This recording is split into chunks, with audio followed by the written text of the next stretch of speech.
Hello and welcome back to the Surfline podcast. I am lead forecaster Korte, and I'm joined here with forecaster Rob Mitstifer on our Outer Banks, or in our Outer Banks office here in Nags Head, North Carolina. Nice and warm today out there today, Rob. It really is, and this is kind of a tease of what's to come, so to speak. And we're approaching the middle of January here, and looking back, actually a couple of years ago, we had a big snowstorm here in the Outer Banks just a few days ago.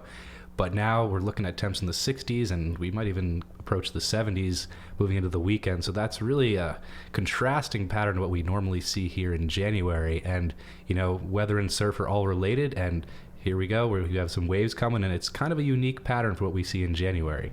It definitely is. If you told me we were going to have surf, January 11th, 12th, 13th, that time frame, I would picture it being very cold, kind of windy, kind of gray, and maybe a little bit of snow, kind of that nor'easter type system in your mind there. It's kind of what comes, was what you think of when you think of January surf. But like you said, this is a very different pattern. We have kind of two main players that we're really watching here. Yep. They're going to impact our surf. The first of which actually brought some cold weather to us the past day or so, and that's now shifted offshore. We had a pretty strong high, but that system now pushing off into the central Atlantic, going to strengthen, I think, above 1040 millibars. Is that right? And so that's a interesting pattern because northern hemisphere, you have clockwise rotation of winds around high pressure. So you think about it, on the southern end of that, you're going to have a lot of easterly and even southeasterly winds. And as that shifts over the Atlantic, that's kind of a good thing for us surf-wise. Yeah, those are winds aimed directly back at the East Coast, and that's really the main player. Of course, the other part of the equation is a frontal system that's been developing over the central U.S. that's due to push off through the Great Lakes and Northeast region this weekend. And of course, that's definitely an important factor, but really everything kind of roots back, at least in this pattern, to that really strong high. And one of my old college professors, good old Dr. John Neese, he used to say that the high pressure is really the most important thing when you're looking at kind of large scale patterns. He always used to say high pressure is like the bully on the playground because, high pressure, it's a lot of dense air, sinking air, and a lot of any type of low pressure system you're going to have usually tends to skirt around those highs, especially when they're this strong, like we're seeing now. And, that's exactly what's happening. Professors say the darndest things, don't they? Anyway, like you were saying, so initially what we're going to have is kind of this southerly wind swell component, and that's kind of the interaction between that high and this approaching front. And then we're going to kind of transition into almost like what we would see in the summertime, kind of a trade swell pattern where you have this southeast to east southeast swell depending on your location. And that's going to provide us with several days of waves. So pretty much what we're going to do here is we're going to run through kind of the spots that are going to see the surf over the weekend, what we can expect, and then kind of take an eye towards what we're looking at next week. For specifics on what we're expecting up and down the East Coast for your area, you're going to want to check out the premium forecast analysis and those colored boxes that we have on the forecast pages, as we'll really be able to hone in on the size, condition, and all those other variables that can impact whether you're going to have a good session or a trashy one. So if we start from, let's do south to north, how about, since Rob, you are on our southern part of the East Coast here the past couple of days. Tell us about Florida. What are we expecting here over the weekend, and maybe a little hint for next week? Yeah, absolutely. So Florida is on the south side of the high we just mentioned. So they've seen onshore winds for a couple of days now. Surf has really come up today. Head high, we had actually one of our forecasters, Mike Watson, send in a report from Central Florida. He called it chest to head high, a few bigger sets, and that's what we really seen on our cams. That's from that easterly component of the fetch on the south side of the high. So this high is really going to set up days of waves. Really, in Florida, we're not too worried about that approaching frontal system, mostly because it's going to track pretty far away from the region, and also the cold front associated with it is really just going to kind of weaken as it approaches Florida, not really push through the state like some cold fronts do. That's good news if you like warm weather. Not ideal news if you're looking for perfectly clean surf, as the forecast kind of gets a little tricky moving through the weekend. But starting off Saturday, we'll see a similar pattern to what we saw today. Chest high, even a little bit bigger wind swell for South Florida, say the Treasure Coast, Palm Beach, down into Miami. Similar pattern tomorrow. So we'll have rideable surf for sure tomorrow. Keep in mind, onshore winds are going to keep the quality fairly low, but we know those South Florida surfers like to get that fun chop, as they call it. Moving up to central and north Florida, yeah, plenty of wind swell and swell mix for Saturday. Similar pattern with southeast winds. However, there are some key areas as southeast is kind of side shore for a lot of that stretch. Key areas, whether it's a north side of a pier or a big jetty, that you can kind of hide from those winds. So that's what I would really target for Saturday. Sunday, we'll start to see our onshore winds start to drop off a little bit as that front I just mentioned starts to approach, but really doesn't push through all the way. Surf should start to ease, especially in South Florida, as the onshore winds will start to weaken. That's really all we care about a lot of times for South Florida wind swell is how strong are those winds between the Bahamas and Florida. And once those start to ease, our surf also starts to ease. So if you're looking for South Florida surf, Saturday looks better than Sunday, but both days will offer rideable surf. For Central and North Florida, like I mentioned, we'll see easing surf on Sunday. Lighter onshore winds, not ideal conditions, but should be some decent surf to take advantage of. That being said, next week looks a lot more interesting, so definitely check out the twice daily updated preview analysis for more details on that.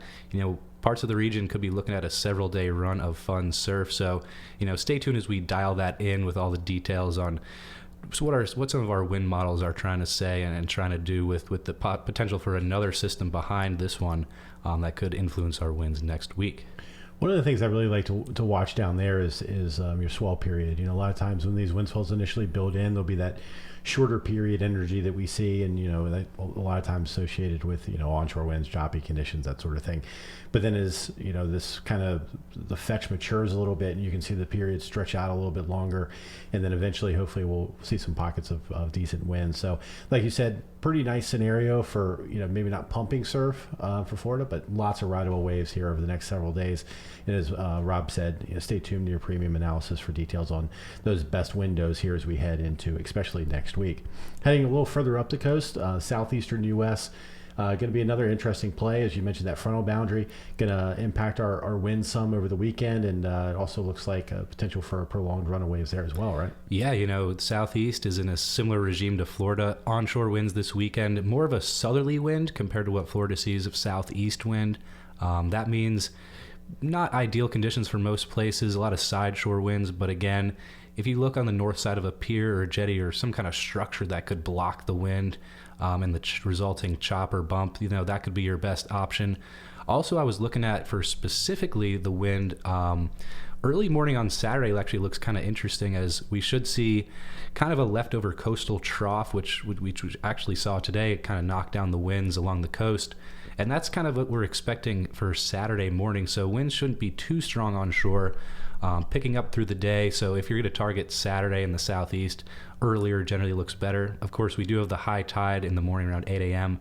So pick and choose your spot based on that. For Sunday, like I mentioned, that approaching front is kind of stall right near the coast. And, in an ideal scenario, we'd have that front pushing off the coast, and we often have offshore winds behind that front. This case, we're not expecting that, unfortunately.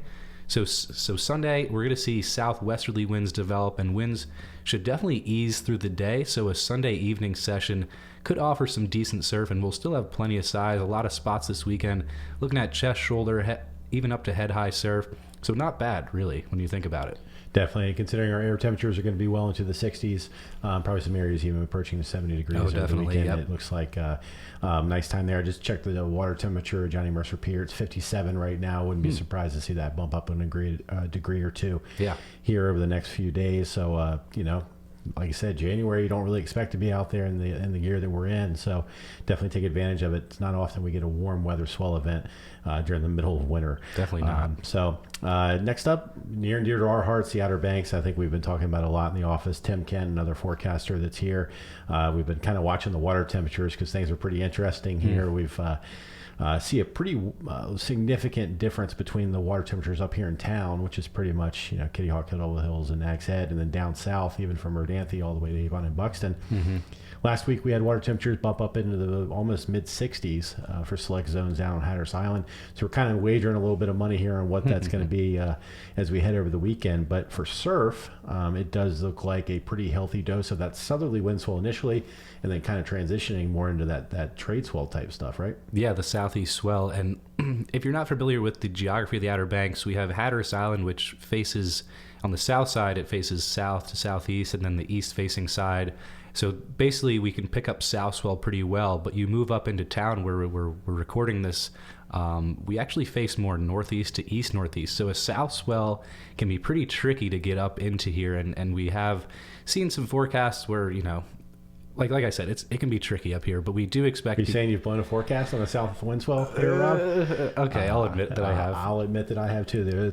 It's probably one of the more trickier things that we have here is how much of that wind swell is going to spread in. And, it's a very fine line. You get a due straight south, and you'll look at some of the buoys and you think, man, it should be pretty good. And then, the amount that's actually getting it into the near shore that's actually breaking can be dishearteningly small. But this looks like a scenario where we're thinking that it's going to be pretty fun up here. And I know we were talking some Saturday. Looks like a lot of southerly winds. Kind of a side shore here. I wouldn't be surprised if there's some decent surf up here in town. A lot of times Kitty Hawk seems to do all right with that southerly wind, and then some other spots north of the piers can do okay. A little bit of blockage from those south winds. Up in Virginia Beach, obviously First Street's the main thing you think of when you think of southerly wind blockage. So there should be some surf up there as well. Definitely a notch or two smaller than what we'll see on the Outer Banks and significantly smaller than Hatteras Island. But plenty of rideable waves, and again, air temperatures well into the 60s. So should be a day to try to target to get a few waves. By Sunday, that's going to be kind of our it looks like one of our better days, especially for Virginia Beach down into the northern Outer Banks. As that front you mentioned is going to sag down. Should see our winds try to improve some through the day, and looks like a decent amount of southeast swell in the water, so it should be pretty fun. Yeah, I am a goofy foot, so I look at swells. I kind of prefer northeast swells sometimes, but southeast swells can be super fun going backside. The one thing that we do have to worry about sometimes around here is that the current can just be awful, especially down on the island. I think that's going to be a big variable that you'll have to consider when you're trying to figure out where you're going to surf. Yeah, the water's going to be warmer down there. Winds maybe not as good on Sunday, but man, you're going to be doing some paddling. Yeah, there's been so many days where you look at the surf, you're like, oh, the swell's hitting this one peak. I'll paddle out right here. You try to paddle out and stay on that peak, and you just can't. The current's just too bad to even fight it with your paddling. So keep that in mind when you're choosing where to surf for sure. And I think definitely way more manageable as we head into next week, when it looks like we should see some windows of favorable conditions. So just like those spots further south, looks like a multi-day run of waves and pretty warm air temperatures. And for this time of year, nice water temperatures as well. So looking like a great run of waves on the Outer Banks. Obviously we're here, so we have things pretty dialed in on what's going on the Outer Banks. If you're up there in VB considering a drive down, take a look at the northern Outer Banks at Hatteras Island forecast for the latest information, but there will be rideable waves up there if you can't get away. Oh, definitely. Virginia Beach, there's definitely a unique pattern up there where sometimes the sandbars aren't quite as good or even better than here. The sand doesn't exactly shift as much as it does here in the Outer Banks. But at the end of the day, it's really all about finding that good sand, and some people are more dialed in than others, I've seen for sure. Yeah, definitely. My time in Virginia Beach meant basically surfing the street my parents were on. Yeah. But I would certainly ride my bike around and take a look at some of the sandbars to try to find good spots. But enough about me and my childhood and pedaling around on a bike looking for waves. Let's keep going here, looking at the mid-Atlantic. Interesting situation we have here. That frontal boundary is going to be the major player as far as our winds, both Saturday and especially into Sunday. Yeah, I am from New Jersey, Kurt, so I'm always, even if I'm not on the New Jersey forecast or the mid-Atlantic forecast as a whole, I'm always kind of looking at things to see like, oh, where my friends get to surf, are they, a lot of times people do text me or something, and in this pattern, it looks like the northern half of the state of New Jersey specifically is going to see significantly better conditions than the southern half, at least this weekend. Yeah, that's a great call. One of the things that we just did was we actually broke the state of New Jersey into two separate subregions. So we're giving our wave height and conditions, our AM and PM colored boxes, as we like to say, for both areas. This is a great situation where, some spots down in, say, Ocean City are definitely not going to see the conditions that somewhere up in Monmouth is going to see. So being able to kind of communicate that to your users, and, it actually helps us kind of organize things, and it makes it a lot easier on us to kind of hone in and really give you the information you need. Not that you will go to a specific spot, but what zone kind of to really target. Yeah, at the end of the day, it helps us do our job, which is communicate when and where to surf. And if we have a pattern like this on Sunday, say southwest winds in New Jersey, It's going to be pretty side shore for Long Beach Island through Cape May, but spots in the northern half of the state are going to be pretty much offshore and potentially really fun. So. Yeah, I can definitely think of a couple of places in my head that I would like to be on Sunday. But heading even further north, we'll go up to Long Island. Looks like onshore wind's going to be problematic there. I don't know what your schedule's like this weekend, but obviously, there's I guess I should mention that northern New Jersey would look better than what you're going to see there. That's a pretty obvious statement. Looking into next week is kind of when Long Island should really keep an eye on things. We were just chatting with Tim Kent, who's on the northern half of the East Coast forecast, and we were discussing throwing up some colors that you don't often see on the East Coast forecast there. So as you may or may not know, we have several different colors. There's gray, which is basically flat. Gray is flat. Blue is pretty much poor. Green is fair. Orange is good. Some people say it's gold. Code orange, code gold. I don't know. Yeah, but it's definitely orange. Yeah, it's orange. And then epic, which is red. Yeah, that's a rare one. That's a rare one. That's a rare bird. It actually was thrown out Lido, actually, some this fall, right? Yeah, the nor'easter that turned tropical storm Melissa I think mid-October. So, yeah. I remember it was pumping. So it was. Yeah. It was. So Long Island, keep an eye on the forecast, but looking more like next week for you. And similarly for up into New England, I think spots like Rhode Island, you're probably looking at more of an early next week type of thing. But stay tuned. There's a little bit of squirreliness going on with that frontal boundary and exactly what the winds will do. So we're trying to hone that in. But for the most part, it looks like a lot of south and southwest winds for southern New England as we head over the weekend, and then potentially improving some as we head into next week. Further north, again, those more easterly facing spots are where you're going to want to target, especially into Sunday. Could see some pretty good surf up that way once the winds improve and that front kind of moves through. Yeah, Cape Cod's always an interesting place on this. I feel like it's almost like the outer banks of the north in a way. Does that make sense? Because it's really explain to me. It's really exposed. It's open beaches, maybe not that populated. Of course, there is the lingering great white shark problem that we've written an article, and I just saw my friend John Cohen posted an article on that same issue. And fortunately, this time of year is not when they see the worst of the great whites in the middle of winter, but in the summer, it's a different story. That being said, yeah, east-facing breaks, say New Hampshire, southern Maine, Cape Cod, that's definitely an interesting zone to be in on Sunday. It's not often we can drop a John Cohen reference into our podcast. So if you've made it this far, we appreciate it. We would like to hear your feedback. You could send us an email at our forecaster email. It's EC, which stands for East Coast. So ecforecasters@surfline.com. Drop us a note. Tell us what you think about our podcast, what you'd like to hear. Maybe you got a question we can answer in the next one.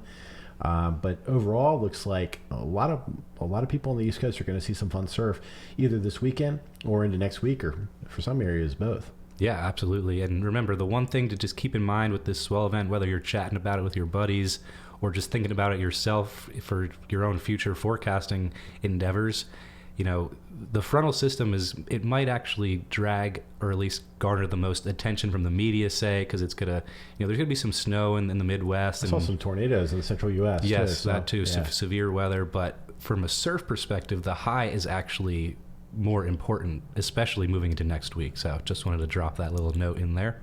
Look at you dropping knowledge on everybody. All right. So with that, I hope everyone has a good weekend. And, of course, stay tuned to the forecast for the latest updates and details. But have a good weekend.